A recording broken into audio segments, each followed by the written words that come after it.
Welcome to Read Your Comics. Today I'm looking at X-O Manowar #1.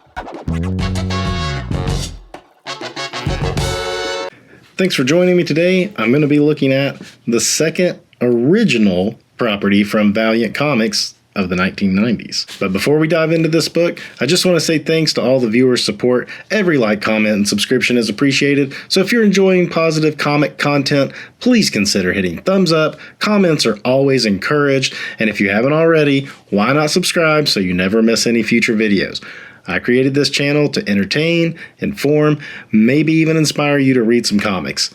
If you think that's a good message and other comic fans need it in their feed, then your likes, shares, and subs tell the YouTube algorithm to put it in front of them. Let's get back into this Valiant book. So as I was saying, this is actually the first of the, well, not the first, I'm sorry, it's the second of the original properties that Valiant was putting out. Before, we had rebooted a couple of Gold Key characters, Magnus Robot Fighter and Solar Man of the Atom.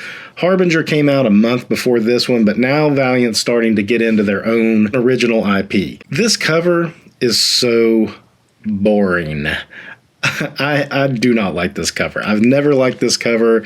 It took a while for me to get into X-O Manowar at the time because I remember seeing this cover and thinking like, man, that looks generic and lame. One of my biggest complaints about early Valiant is all of the like trade dresses are like boxed in like this, which again, very dull and boring looking, but you just got this guy in an armored suit. Ooh, it's an Iron Man, and he's in front of, a wall that's been shot at. Nothing about this cover to me is particularly compelling, but the book is really good. I like X-O Manowar. I like X-O Manowar quite a bit, actually. The idea behind it is you're taking Conan, pulling him out of time, putting him in an Iron Man suit, and throwing him into the present. That's the elevator pitch for this, which on the surface just sounds extremely fun, right? And then, to make it even a little better, this isn't directly Barry Windsor Smith. It's Barry Windsor Smith layouts with Bob Layton doing the finishing. And you can tell it's not full-on BWS, but there's enough of it there to, say it's his, right? Unfortunately, this is the only issue of it he does. He does do some covers, but this is the only, issue he even did the layouts for. So I don't know how involved he was in the character design, particularly the armor or the spider aliens here. I could kind of see it in the spiders. But right off the bat, we jump into some action. You've got a naked dude wielding some kind of pickaxe, it almost looks like, but it's something that's broken off. This is not an actual weapon. This is something he's made into a weapon, and he is bashing in the heads of these spider creatures. We've got green blood oozing out. The narration boxes are him talking about juices flowing. I will make their juices flow. This time, I will kill them all. And that's pretty much what you get for the first couple of pages. And the narration is really helping establish, it seems like a lot of words, but it is helping establish who this character is, that he's not of the present day. His thought process, the things he's saying or thinking are not clear. And we see that he's got a map engraved into his hand that's helping him escape. This is his escape path. He doesn't even know he's actually on this spaceship orbiting Earth. So as he makes his way through, he's sliding down these tubes and stuff, and you got to think this spaceship is made for these spider creatures, not for humans necessarily to be navigating too well. And he finds this room that has this kind of more or less just a back and breastplate of armor. He was told to go find it and that it would help him escape. So he doesn't quite understand. He was told to find a ring. He finds the ring and puts it on right as the other aliens are there. And he mentions in here that they're kind of scared to shoot at him in the ship because he said that they don't want to, ruin their ship. And I like that he calls it firelight, meaning they're laser guns, right? And as he puts it on, almost like a symbiote, it starts to envelop him and protects him. And then they start shooting at him. And he's like, oh, that now they're willing to risk making the firelight. It must be a good skin. And that's what he continues to call it. He doesn't call it the armor. He doesn't call it the X-O armor, at least yet. He always calls it the good skin. And you see how he's got his a beard and his hair even sticking out underneath it here. So very rough, right? He's a barbarian. We don't really fully know that yet, other than just some of the things he's saying. So he goes on to just start blasting his way out. He blasts a hole in the side of the ship. It sucks some of the spiders out. And he's like, oh, this is a good skin. And he takes off flying. Now, I do have a video of X-O, which came out like a year after this. And it turns out Solar was actually involved in this, attacking this fleet of spider aliens as well. So they don't show it here, but it is shown in X-O. He's not like super involved. It's just when the main character here, who we'll learn his name in a second, is escaping, you see Solar kind of like got the ball rolling for him to make his escape. He caused the distraction and incidentally was able to just get the things going for Arik to make his escape. Arik is his name. I went ahead and said it. But so he escapes, the ship explodes, and it throws him down to Earth. Totally confused of what's going on. He lands. He feels like he's just done it. He's destroyed the hard skins, as he calls them. Lands somewhere in the snow, and then he just removes the armor. I thought that was a little odd at first for him to just go ahead and get rid of it, but he's like, I'm done with this. I don't want it. I'm going to go find my people. So he walks off nude, and he stumbles, I guess he comes down the mountain and finds some people here. And at first he's even thinking like, I need food, I need some supplies, I will take them if I have to. But then the people just start giving it to him willingly. And he's like, oh, okay, they're accepting me into their area, right? Cut to these folks. We're looking at, looks like the Chrysler building. And we see some people who seem like, power executives or something. But they're a little off. If you look at their fingers, are like really long. And the way their faces are shaped even. This is a Barry Windsor Smith face for sure. This is too. I mean, look at his hands. It's like AI did it. But that was on purpose, right? So something's up, and they're talking. The way they're talking is that they too are involved with these spider aliens. And they're talking about the savage that just escaped and destroyed the one ship and has kind of stranded him there, I guess at least until some more show up. And that he has this powerful thing, the X-O Manowar armor.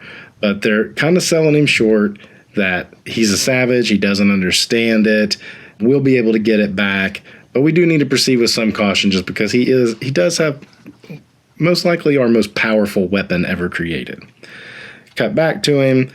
He's now helping in the village, befriending the lady and her child. I also have a video on Turok number 1, and this is like almost mirroring Turok 1 in some ways. Anyhow, she sees his ring, and he's not gonna. He didn't give up the ring. He threw the armor down, but he kept the ring. Why? I don't know. He's a savage. He doesn't know what he's doing. This jeep comes, and they're like, "Hola, Arik." And they're saying they're going into town, and he's thinking like, oh, I will go to the castle and find a wizard who can help me, maybe find my people. And, it's Conan in this day and age, right? So he leaves, and then as they're leaving, ¿Qué es esto? We see some helicopters coming in from the distance to the village that he was at. All of a sudden, Arik is in the town. I guess he's trying to, it doesn't really show him exploring the town much. I don't know how long he's been there, but all of a sudden somebody comes, Arik. And he's like, KS? And I like how they have him slowly trying to learn the language of the people that he was living with. So he's trying to say like, ¿Qué es esto? Or KS? And the way they spell it, obviously different. And the boy's saying the helicopters, they came to Maria, which was her name. So he runs back, and in here he's thinking about like the hard skins, and he ran, and he's basically saying I'm out of shape where I've been on that ship for what he thinks is a couple of years at most. See this? It's the girl's head. He sees the X thing, and I like how he says her name, Maria. And he sees the X or the thing, and it's like a communication device, and they're talking to him. We have the X-O armor, Arik. They've learned his name because the X-O armor knew his name. Leave the ring for us here and walk away. And he's like, they fear me in this ring. I'm definitely not giving this ring up. So he starts hearing like a voice telling him to go north. And he even says it's not so much like a voice straight up saying, "Go north, Auric." It's just like it's kind of guiding him in a unspoken way. He calls it voices, but not voices. So they have the armor now. And you see they're keeping it in this like stasis field. And they're like, we'll lure him up here and then we'll kill him and just take the ring. So, and he just goes on a killing spree. That's very Barry Windsor Smith looking to me too. I like the simplicity of the guns. They don't make them all like, with real crazy like wiring and machinery looking. They're sleek, And it's interesting that the spider aliens are using, they look like high-tech helicopters, but they're still just helicopters. So they're using kind of earthbound weaponry, at least to some degree. And he gets a hold of this like bazooka rocket launcher thing, and I like this. They look so big through this hole. It's so easy to hit. So he's learning how to use these weapons as he goes. He's from a time before firearms, so this is all new to him, but he's figuring it out really quick because he is a warrior. Really gruesome looking, or just like creepy as she's talking on the phone and there's a fly flying around and she snares it with those eerily long fingers and then eats it. Ugh. So I think they're in Peru is what they said. So he's making his way up through South America. And he runs across some prostitutes who are obviously like, whoa, you're ready for action, because he's nude. He got rid of his clothes because he said they were holding him back. So while they're kind of distracting him, a couple spider aliens jump out. And the spider aliens are different. There's different ones. And he'll even say it. Like, this is one, like it bites him, but it's not one of the poisonous ones. He's figured some of that out.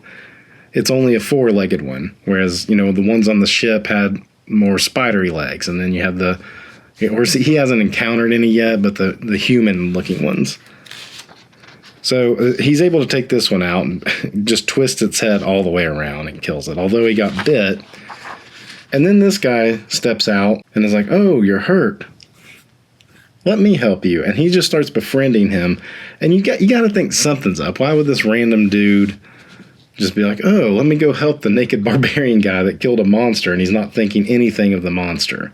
But as he's talking, you realize he knows what's up. He knows stuff about these spider aliens and things, and he's going to help Auric. Look at that face. And it becomes very obvious that he's gay in the process. This is 1992. Really, this came out in 91. So, kind of early for something. And I find that funny because Jim Shooter wrote this book, and he was also editor-in-chief when John Byrne created Alpha Flight. John Byrne has said he intended North Star to be gay from the very beginning and wanted to write him as such and wanted to make it more of him like being openly gay. And Jim Shooter of the 80s would not allow that. He said, we can't have a gay character in Marvel. Was that Jim Shooter? Was that people above him? Was it just the 80s, but now it's the 90s, so he felt like he could take more of a chance in this like independent company? That would be an interesting thing to ask Jim Shooter about. What changed his mind on having gay characters in the comics in that 7-8 years between Alpha Flight #1 and this, right? So Ken helps him and offers him a couch to sleep on. He doesn't sleep on the couch. He sleeps behind a houseplant, kind of hidden. But Ken gets him some clothes and stuff and is going to take him. And Auric thinks he's a wizard. He's like, this guy must be a wizard. He was able to fix my wound. He's taking me to fly north. And as, they're going along, here you see Ken kind of go after the ring, and Auric is like, no. And Ken's like, okay, I'm not going to take your ring. I won't do that. They arrive in New York, and he's learning his name kind of. He's like, Ken. He calls him K-N-N. Ken. It's not time for Gracias yet, big fella. Not while you're a fugitive, and I've got an underground to tap into. Wait right here.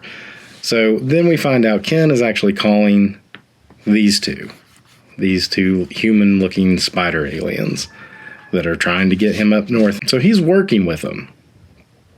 And as he goes through, they're going to part ways, or Auric is like, thank you for getting me here. I'm ready to move on. And he says, gracias, migo. Like amigo, right? And Ken's like, Hey, people are watching. Migo, Ken. So he's saying, like, you're my friend, Ken. You've helped me out. I like you. You've done me right. And Ken, who is betraying him, he's like, oh, hell. Immediately regrets betraying him and changes course right away. And is like, okay, what we're going to do now instead, behind this door, they're going to try to kill you. Be ready for it. And tips him off, essentially. So the spider aliens see that Ken is now betraying them, and they go ahead and make their move fast. And immediately, Ken's arm gets shot off. It's from a distance. You don't really see it happen so much in the moment there. You just see he's getting hit. But if you look here, his arm is gone. And it's, oozing blood out. Then we basically just get Ark being a badass, taking out all these spider aliens, and they're on like G.I. Joe-ish looking weapons, like cars and stuff. I mean, this is like the stuff Cobra would use. And as he's almost getting pinned down and losing to some degree, he feels the ring talking to him, summon the armor.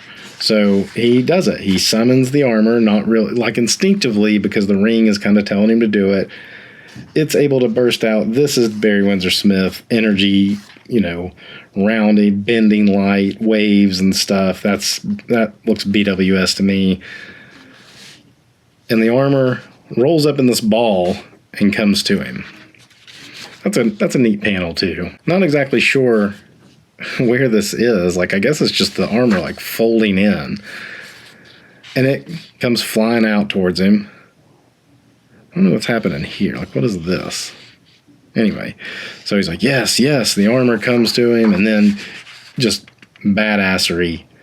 Now you've got our clean shaven. He still has long hair, but it's not sticking out there. Speaking of his beard, I forgot about that. Ken helped him shave his beard off, and there was a funny part in his dialogue that said, I've not been without face hair since it first sprung from my cheeks. Just the way it's written is this dialogue, it seems like a lot for what's going on, but it's written in a way that keeps it very interesting, I feel like. So he comes out with the armor, and then they're screwed. They're so screwed. I mean, he just starts taking them out with little effort. He flies right here, and he says, I have jumped and cannot come down. I do not like this, and yet the jump carries me closer to the fire maker. I have it, and the hard skin inside.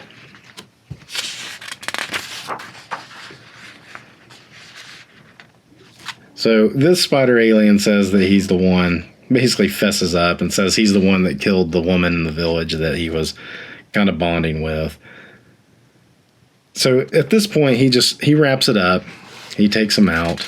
These panels are kind of sparse. These are good. These are kind of sparse here. This is a good panel. I like the machinery on this. He wraps it up and feels vindicated that... Well, here, these are great panels. This is BWS. Look at that face. That's not a BWS panel, and this one too. The angle, everything about this says Barry Windsor Smith to me. Nothing about it says Bob Layton. So I wonder how much finishing Bob Layton did. Anyway, he grabs it by just the side of its head and crushes it. He's probably strong anyway, and then the armor augmenting his strength. And he kills the spider alien, and he feels like he's done. Now he feels like, okay, I killed the hard skins that came to the village. I've wiped them out. This is over. And now these two, Prather and Lydia, have decided they've underestimated the savage. It's time for me to plan. I'm going to take this over now. So Ark checks on Ken, who he doesn't realize that Ken betrayed him yet. With this new skin, Ark rules. I like this side too. It almost looks like muscle, like the way it's designed to look. That's a great panel, really showing off how the armor enveloped him. And then you just got Jim Shooter's kind of his Stan soapbox thing. But that's X-O1, and like I said, this is a terrible cover to a really good comic. I think this comic starts out with a bang. It puts you right in the action from the get and carries it through to the end. And it feels like complete to where if you just read this issue, you would feel like, okay, I got my $1.95 worth out of this. But this is where you compare like the early Valiant to the early Image stuff, and a lot of the early Image stuff did not give you that kind of a complete first issue to really bring you back for more. I want to do some more X-O Manowar. If you want to see me do some more X-O Manowar, then, make sure you like, comment, do all the things, and elevate this, and let's get it some views to do more. Until next time, read your comics.